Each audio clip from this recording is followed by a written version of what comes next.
Sometimes I think about the size of your body that I used to have.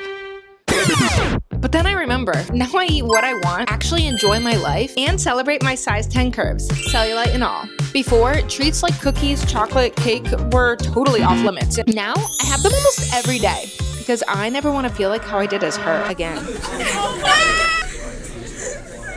If you're new here, welcome to the Cutie Club.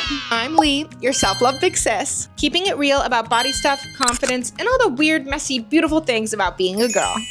Lately, my comments keep telling me that I used to look better back when I was smaller. So let's talk about what it really felt like to be that smaller girl. I was hungry. Sorry, not just hungry.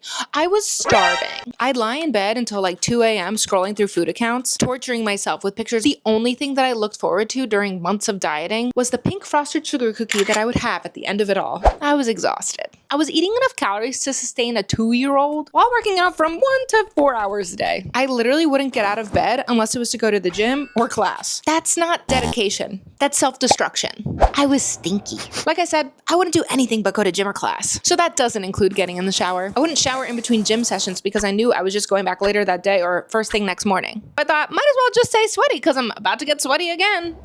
I was stressed, constantly wondering if all my months of dieting were going to be worth it. Spoiler alert, they weren't. And if you're new to this page, I used to be a competitive bodybuilder. And I won my shows. In my first show, I got first in novice, first in my category, and first in the whole dang thing. I even competed at nationals, but I would still go back to my hotel room those nights and cry. I'd look in the mirror and finally see this tiny girl I was so desperate to be, and I still hated her.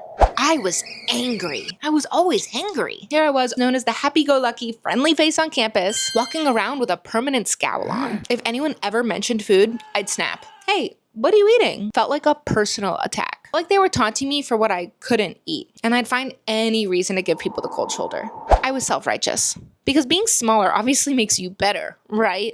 I had this superiority complex. Like my rigid lifestyle meant that I got something that other people didn't. And I did get something. The chance to miss out on all the important fun parts of life that all the losers were enjoying. And through it all, I felt fake. Because behind all the glitz and glam and the scary smile that I would put on, I had to pretend that I didn't hate the shell of a human that I had become. But here's what diet culture won't tell you. One study found that 91% of women are dissatisfied with their bodies. Nearly all diets fail within 5 years. And extreme calorie restriction, it slows your metabolism by up to 20%. Making it even easier to regain weight loss. In 2023, the diet industry raked in $90 billion, selling us the lie that smaller equals happier. And that number is only climbing with Ozempic. So if smaller really did make us happy, shouldn't $90 billion have gotten us there by now? And research shows that weight loss doesn't actually improve body image or self-esteem long-term. And if you're struggling with food or body image, you're not alone. Resources are in the description. So here's what I want you to remember. Your worth has nothing to do with your size. That voice telling you you have to shrink to be enough, that's diet culture talking. And we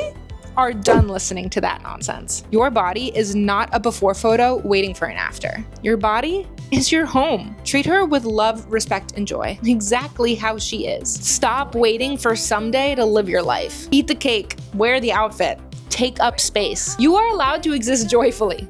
Today. Now pause and think. What's one thing about yourself, inside or out, that you want to celebrate today? Not just someday. Drop it in the comments. Let's fill this comment section with reminders that we are already enough, exactly as we are. If this story hit home for you, hit like so more cuties can find this message. And if I can show just one more person that being smaller isn't all it's cracked up to be, it's worth it. So make sure to hit subscribe. We can keep building our cutie club where confidence is learnable, body changes are normal, and you are so loved, exactly as you are.